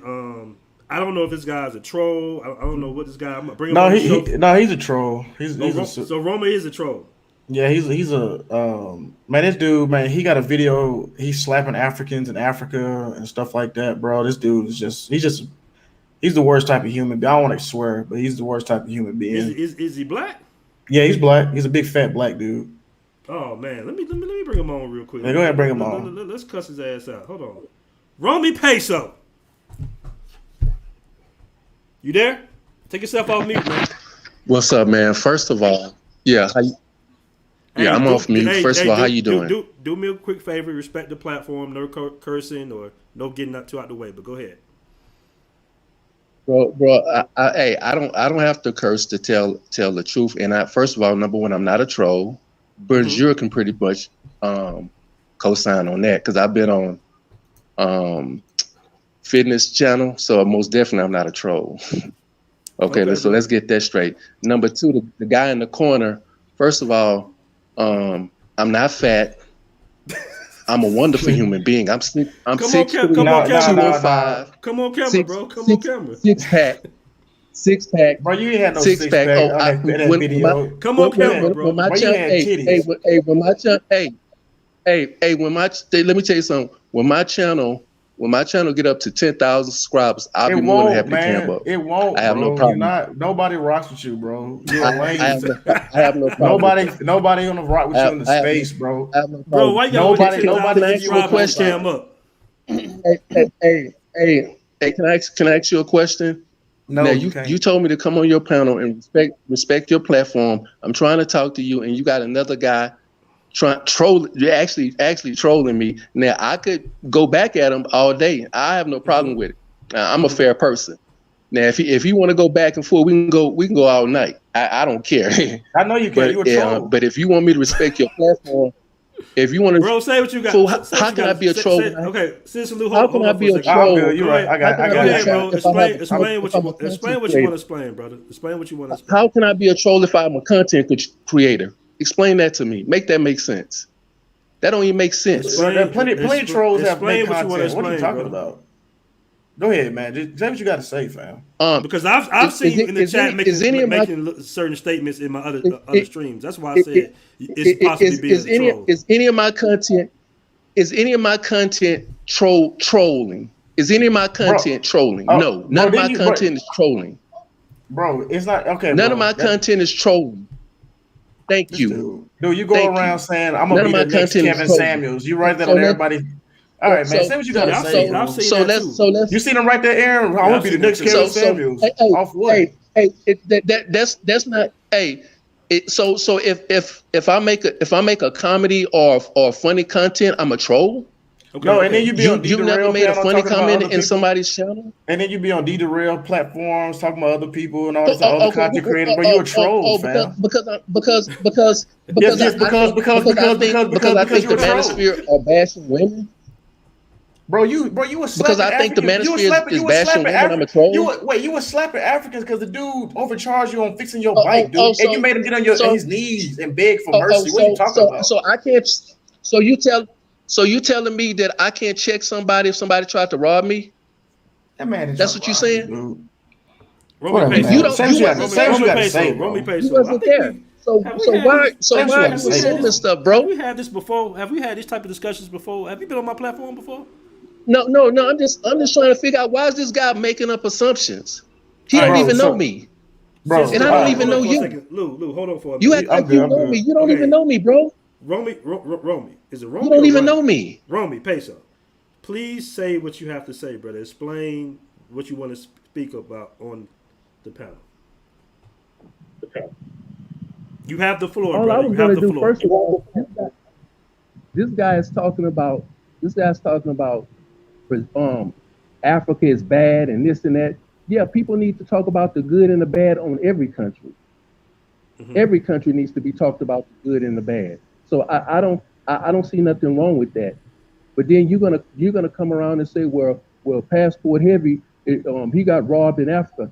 Well, yeah, he got robbed in South Africa. He got robbed in Joburg, where it's probably one of the most dangerous places on the planet. It is. He just got lucky he didn't get robbed in Colombia. He wasn't looking for hookers in Colombia. He wasn't looking for a girlfriend experience in Colombia. Mm-hmm. In South Africa, if you go into the wrong neighborhood, you can get robbed. But in another country, in Uganda, here they don't even have guns here, so nobody can rob you. This is probably one of the most safest countries you can be in. Hey, hold up. You can walk up and down the street. Hold up. What language? 12 o'clock at night. What language they speak in Uganda? They speak English? They speak English and Luganda. They speak several different languages. All right. They have maybe I would say maybe 20 tribes here. Hey, how big is Uganda? So they speak. I'm curious. Now that you're talking about it, how big is Uganda? Is it a big country? Is it a big country? It's maybe about 40 million, 50 million. Yeah, that's big. People here, but I'll say the majority of the people stay in central Uganda, which is the capital, Kampala. That's where most of the people stay. Everything else is pretty rural. Let me ask you a question. Kampala. Now, I've been doing a lot of research in Africa. I heard that in Uganda, the money goes a long way. She like probably $30 could last you like a week or two. The food is very cheap. That's not true. No, that's not true. That's not true. It depends. First of all, it's gonna depend on who you talk to. But I'm gonna tell you, I'm gonna keep it 100 because I'm a real dude. I don't make up stuff. I keep it 100. I keep it a buck. It's very expensive to live here, especially if you're trying to live an American lifestyle. However, it can be cheap to live here as well if you're living a quote unquote, as we call it here, a ghetto lifestyle, meaning that you can rent a room with no running water, no bathroom, etc. You can rent that for maybe $40 a month, but you have no. It's just a room. So just take a bedroom in your house, and that's what it is. A bedroom in your house with no furniture, no nothing.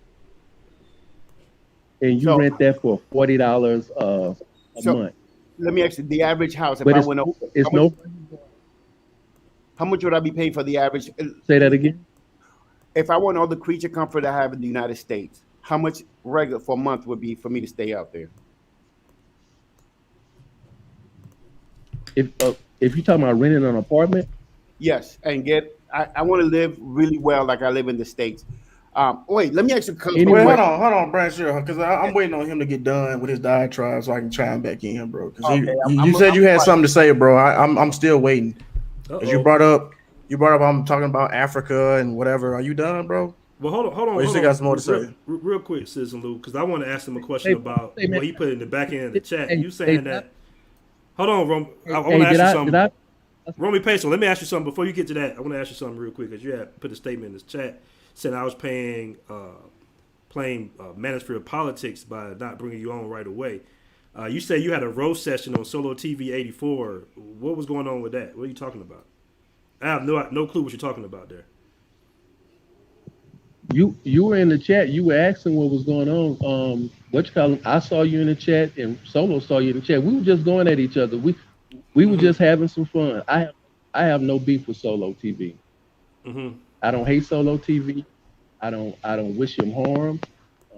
I wish him. He's a black man. I don't have any issue with him. However, if he cracks on me, I'm gonna crack on him. I mean, it's just simple as that. There's no harm in that. Yeah, like I said, I wasn't paying attention to the video like that. I don't know what he was saying. I heard him saying something about passport or something. But, anyways, he was saying that he talks about men traveling and blah blah blah. But that wasn't the issue. I had no issue about him coming up with content about traveling, anything like that, or his crypto. I have no problem with that.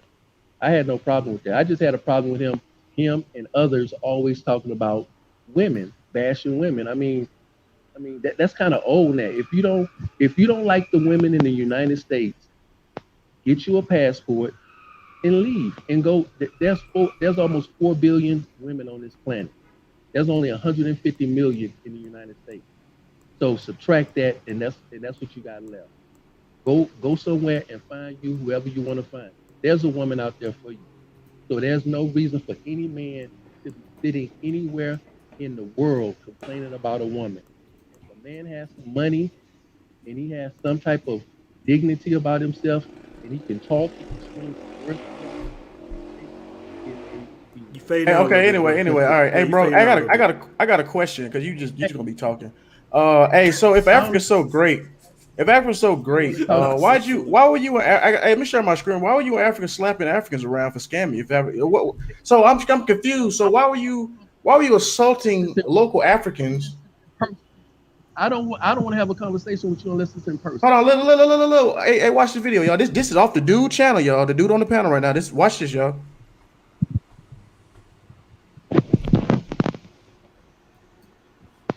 He's saying I want my money. And since you watching, he just slapped him. Look, he just slapped him. Since you watching, and since he just slapped the dude, y'all. Y'all heard that? Well, oh, my bad. I didn't share the audio.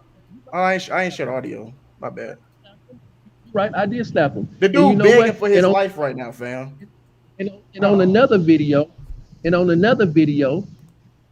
made it. I told you. Mute up, fam. Cause we gotta watch this video. But we had. Where's my fucking money? Where's my fucking money? I'm gonna ask you one more time. Where's my fucking money? It's okay. No. Where's my fucking money? It's okay. Let me get it out. This the dude on the panel, y'all. Now he just.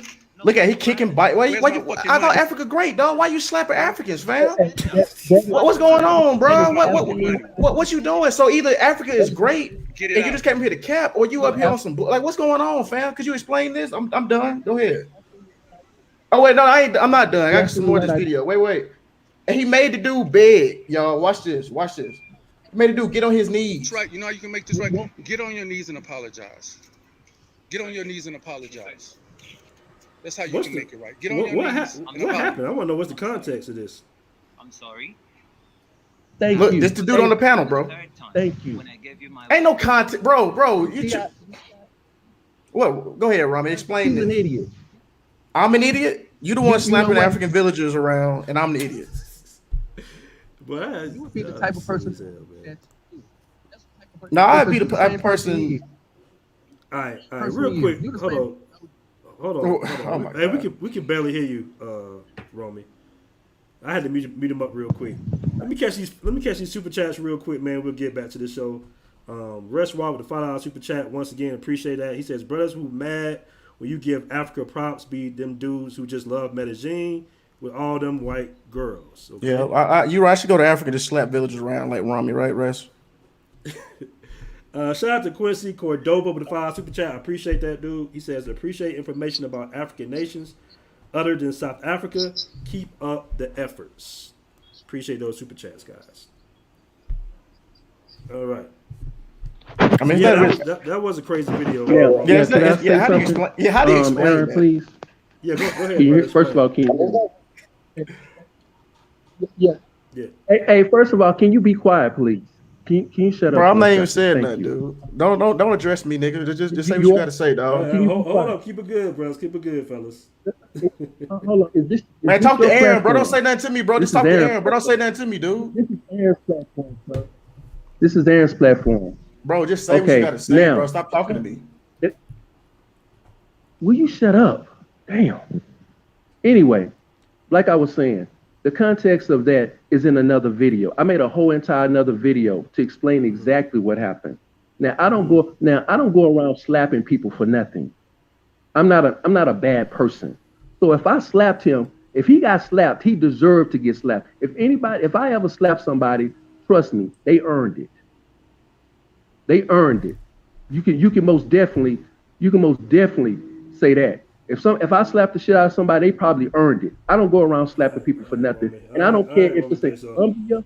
I don't care if I travel everywhere. I've been everywhere. I don't care if it's in Colombia, DR, Brazil, Amsterdam, Cancun, Jamaica, Haiti, Africa, South Africa, Uganda, Kenya, Tanzania, whatever. I'm the same person everywhere. And if I had to slap somebody in a foreign country or in the US, if I have to slap somebody, they probably deserved it. So that dude deserved to get the shit slapped. He was smaller. No, he was smaller than you, and you're a coward. He was smaller than you, and you're a coward. So that's why you slapped him. So now. Sorry, I had to get him on up out of there, man. Yeah. Had to get him on off the platform. A lot of guys in the chat not feeling that. So sorry, brother. Yeah, you know what I do, bro. I had exposed I just had exposed him on that, bro. I just. Well, let me catch these super chats, man. We'll get back to the show. I think I just missed one. Restaurant, I think I just missed a super chat, bro. I'm sorry. Hold on, let me see if I can get him back. Shots for 5 super chat once again. He says sometimes you just gotta smack dudes up. So what? Let me get another super chat by my guy Jerome Payne. I appreciate the $10 super chat, brother. He says we need to be better, brothers. That video is sad. No matter how you feel about Africans, there are better ways to deal with dishonesty. Be better, brothers. Can I chime in on that though, real quick? Go ahead, bro. All right, so I've been watching a lot of videos about Africa, and I've been doing a lot of work. It seems like a lot of people slap their maids and their people, and that is common in Africa, which I wanted to ask him that too, because that is common. If you work for somebody, let's say you have a servant, they slap them. And now I have a lot of Africans that work by me, and I asked them, I said, what's going on? How come these people are slapping? He goes, you're allowed to do that in Africa. I said, no. She said, yes. In Africa, if you have an employee and they do them bad, you could slap them. You could beat them. I said, you can? He goes, yeah, rich people beat their slaves all the time. And the reason I'm saying that because I was watching a soap opera, because I didn't know they had all the soap operas on YouTube. And I'm watching soap operas, these Africans, to learn more about Africa. And I saw that this woman was slapping their people there because she was the chief's daughter, and she was beaten. And I'm like, how the hell could he do that? She goes, yeah, they do that in Africa. If you have servants, or if you're a chief, or if you're well off and the person works for you, you could beat them. So if I want to beat black people, I just go to Africa, right? If you want to beat anybody, you could beat. There's consequences everywhere you go, but over there they don't look at it. Now I spoke to some of my friends. They said, yeah, they beat their wives too, and in Africa they don't do nothing about it because that's you could do anything for the most part. In Africa, you can. That's what I've heard, and that's what coming firsthand experience talking to people that are from Africa. They said, yes, in my country, there's no talking back. A man is a man in there, and you will respect him no matter what, by force or not.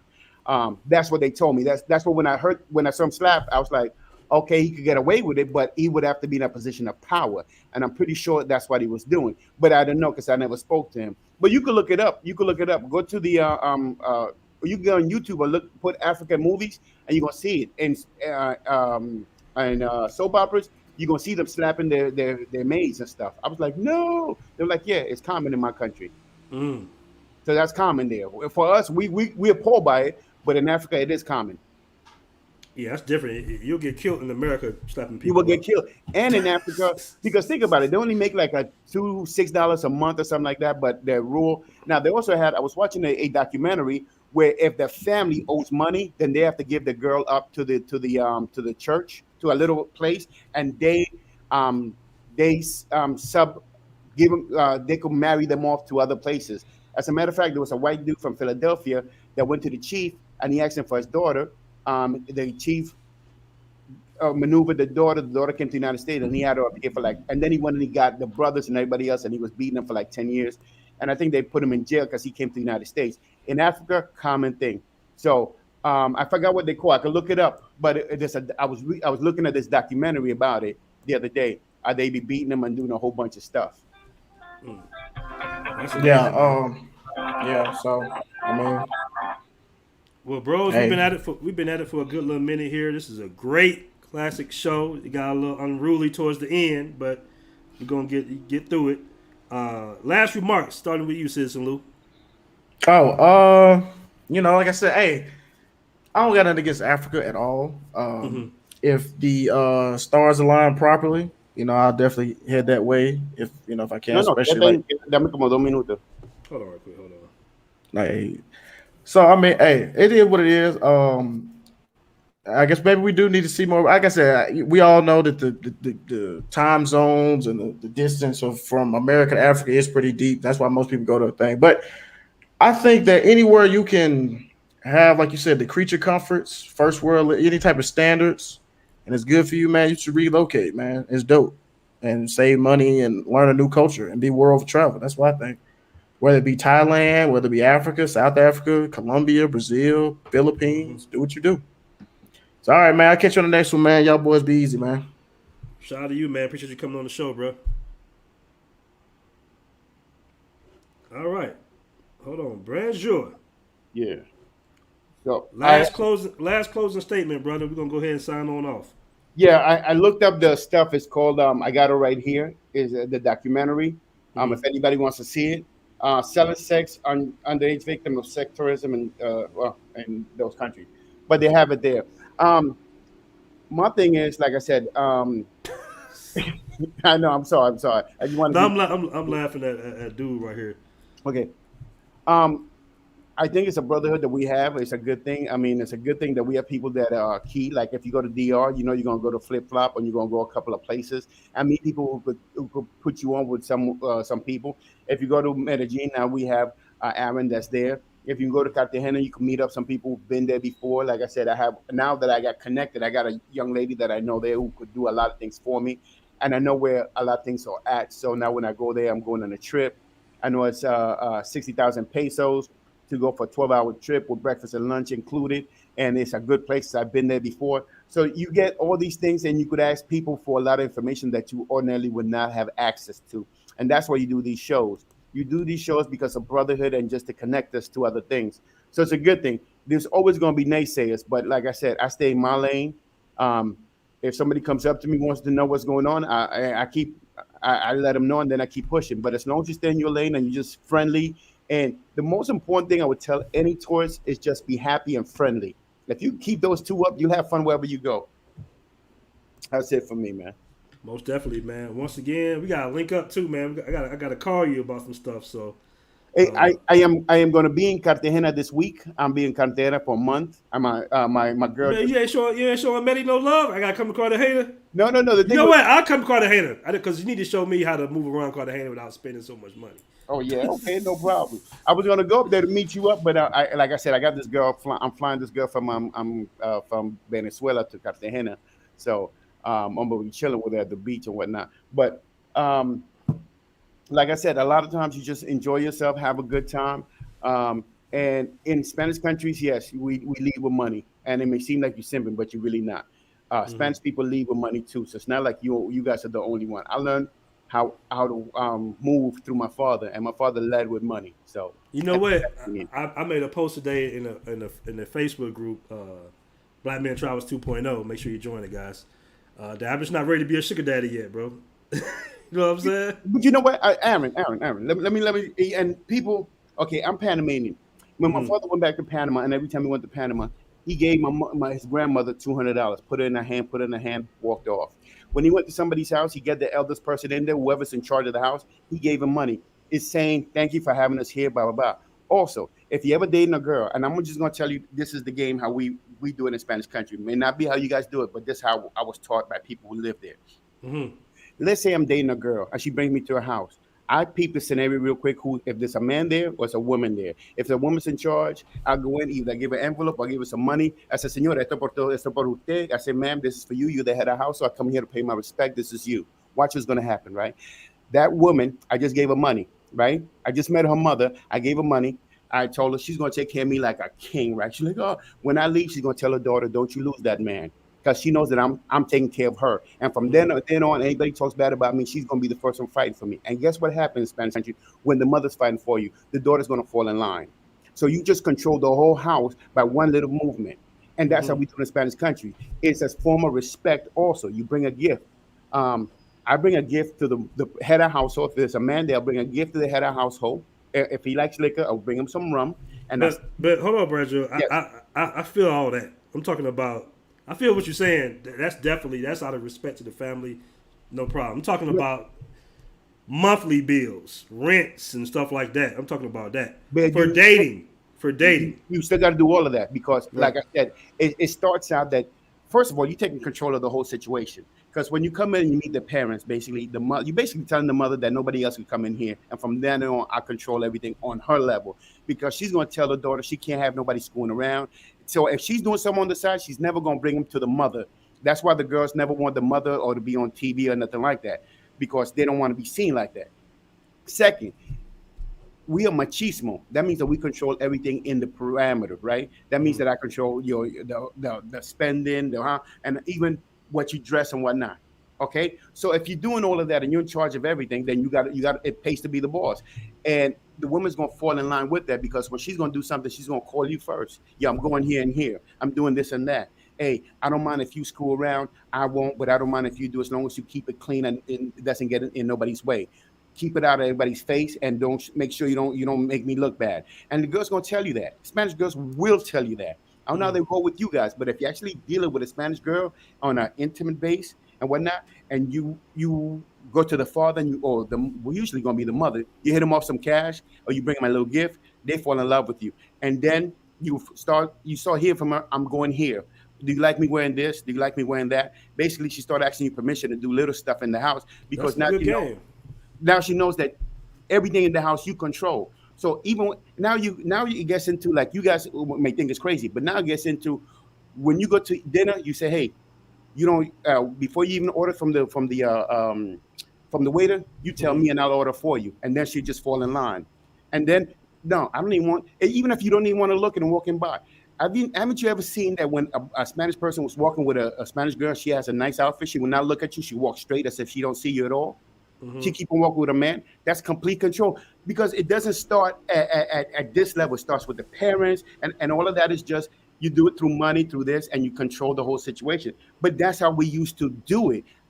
It's weird when you come to the United States, you guys don't do it like this, but everything to us, we control through money and just through shared respect. And I keep telling people, that's why girls don't like being on pictures. They don't want people knowing their business.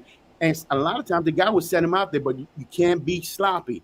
You got to make sure you don't disrespect the family, because you could get your ass ripped. Oh, I'm sorry, you could get beat up. But that's a good point. That's a good point. Hey, no, but that's how you do it. Hey, we're going to do a show on this. Foreign simping or against some. But look, we'll do American simping versus foreign simping, because that is a form. No, I get what you're saying. It's baked into the culture. But this is it. This is it. The girl just called me just now while I was talking to you, right? Now, she told me, I'll give my life to you, right? I don't do anything without you. But this is just how they're raised. So you have to be able to understand a culture. We're not telling you something that's out of culture, because that's how her mother is, her aunt is, her cousin is. Everybody she knows lives this life. Okay. People can't dress how they want to. They have to ask the man. So it's the culture. But you come in from a different culture, and to you guys, it may be sipping, but that's how things are run in this country. Let me ask you a question. Have you ever seen, you live in the United States, you've seen the guy in the corner selling mangoes and stuff like that, and his wife will respect the hell out of him, right? Yeah, for sure. And he was still, and you don't know what's going on in their house, but he respect the hell out of it, because it's understood that he's still running the house at all given points. It's based on respect, and it's still machismo, because at the end of the day, most of the women are going to do most stuff. So it's the culture. It doesn't matter if they're in the United States, they're still holding the culture of their country.